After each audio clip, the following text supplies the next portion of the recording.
নমস্কাৰ কৃষক বন্ধু বান্ধৱীসকল, আশা কৰোঁ ভালে আছে।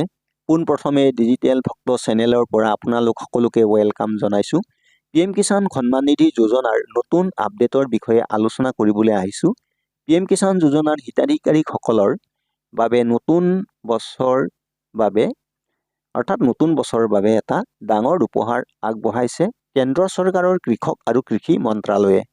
PM কিষাণ সন্মান নিধি যোজনাৰ প্ৰত্যেক হিতাধিকাৰীসকলে আহিব লগা PM কিষাণ যোজনাৰ 19 নম্বৰ কিস্তিৰ বাবে অপেক্ষা কৰি আছে।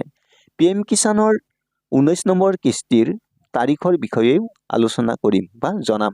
কিন্তু ইয়াৰ মাজতে এটা ডাঙৰ খবৰ আহিছে কৃষক বন্ধু বান্ধৱীসকল, যে যিসকলে 17 আৰু 18 নম্বৰ কিস্তিৰ ধন পোৱা নাই, সেইসকলে যদি সঠিকভাৱে PM কিষাণ সন্মান নিধি যোজনাৰ নিয়মবোৰ অনুসৰণ বা ফ'ল' কৰিছে, তেনেহ'লে 17 আৰু 18 নম্বৰ কিস্তিৰ ধন নোপোৱা কৃষক বন্ধুসকলে একেলগে 3টা কিস্তিৰ টকা এটা কিস্তিতে, অৰ্থাৎ আহি থকা 19 নম্বৰ কিস্তিৰ তাৰিখতে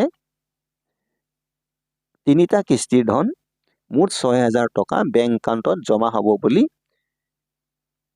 কেন্দ্ৰ চৰকাৰৰ কৃষি আৰু কৃষক মন্ত্ৰালয়ৰ বিভাগৰ পৰা দিয়া এটা নটিফিকেশ্যনত জানিব পাৰিছোঁ।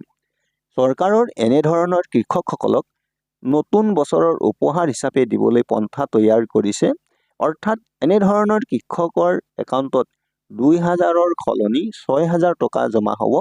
দৰাচলতে সেইসকল কৃষকেহে পাব যিসকল কৃষকে eKYCৰ লগতে ভূমি বা মাটিৰ সামগ্ৰীৰ পৰীক্ষণ বা ভেৰিফিকেশ্যনৰ কাম শেষ কৰিছে।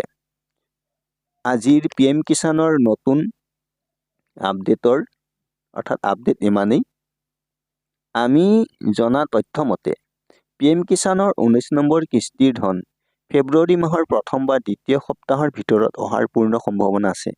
বৰ্তমানেও কেন্দ্ৰ চৰকাৰৰ কৃষি আৰু কৃষক মন্ত্ৰালয়ৰ পৰা কোনো নতুন PM কিষাণৰ 19 নম্বৰ কিস্তিৰ আপডেট অহা নাই। আহিলে এই চেনেলৰ যোগেদি সকলোতকৈ আগতে জনাবলৈ চেষ্টা কৰিম। কৃষক বন্ধুসকল, যদি আজি এই চেনেলৰ প্ৰথম আহিছে, নতুন আপডেটবোৰ পাবৰ বাবে ছাবস্ক্ৰাইব কৰিব আৰু সকলোৱে জানিবৰ বাবে ভিডিঅ'টো শ্বেয়াৰ কৰিব।